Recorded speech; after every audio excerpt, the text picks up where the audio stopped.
Hey guys, Spirit of the Law here. I want to update the Magyars Civ overview in light of some changes that are happening. I don't know if the developers are being blackmailed by the Hungarian mafia. Blink twice if you are. I can't tell, you're wearing sunglasses. But basically they're being dramatically improved in 4 different ways, getting a general buff to pretty much every possible strategy all at once. The first change is they no longer need to build a blacksmith to receive their free upgrades. The free upgrades they're talking about are for the attack of infantry and cavalry. Previously, you got the free attack upgrades immediately after building the blacksmith, so you still needed one at about the usual time. To me, a scout rush of at least 4 scouts is an implied strategy based on the bonuses, and the whole point of the strategy is to be extremely fast up to feudal. The major focus in Dark Age is on food, and having gone up with generally a lower number of villagers, there's a bit of a crunch at the start of Feudal Age to get your stables out, farms down, eco upgrades, houses, and also fit a blacksmith in there.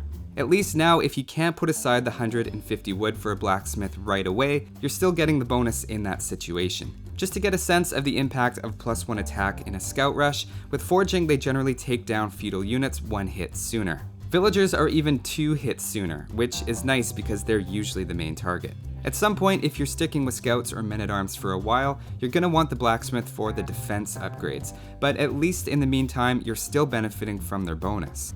Their survivability against most feudal units goes up by several attacks, though notably spearmen will still take them out in 3 hits. The second big change is they now receive siege engineers. I've always considered this an important technology, and without it I gave them a C for siege in their overview. There's always room for argument, but in my mind they were definitely a bottom 5 at least. With siege engineers, that means +1 range for onagers, scorpions, and trebuchets, with the 20% bonus against buildings being notable as well. It's at least enough for a C+, and a thumbs up for making their siege a lot more fun to use. Anything that increases the number of big onager shots is good for the excitement of the game. In fact, I probably shouldn't leak this, but I've already submitted my pitch for the next Age of Empires installment. We'll see what Microsoft does with it.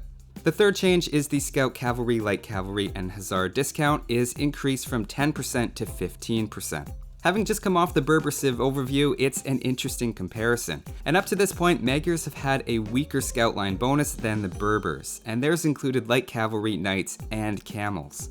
At least now they're better in Feudal Age and comparable in Castle Age for Light Cavalry. I agree with the change and even think it could have been 20%. Against Magyars, everyone expects the scouts are coming, and it needs to be pretty good in order to offset that fact. Saving 12 food per scout isn't that big on paper, especially if you're only making a few. But with 2 stables working constantly, it would be like having an extra 2.5 villagers, which is a lot in Feudal Age. The last big change is that Recurve Bow now adds +1 attack in addition to its original +1 range. Superficially, it's a 9% increase, though sometimes the numbers line up to make a notable difference, especially against units with high pierce armor. 1 attack isn't anything to get too excited about in isolation, but they were already the farthest firing cavalry archers in the game. Keep in mind this doesn't help in Castle Age since this is coming in the Imperial Age after you build a castle, so they're still primarily just a late game option. Don't forget cavalry archers are also 10 gold cheaper, so they're already easier to justify than in the original game.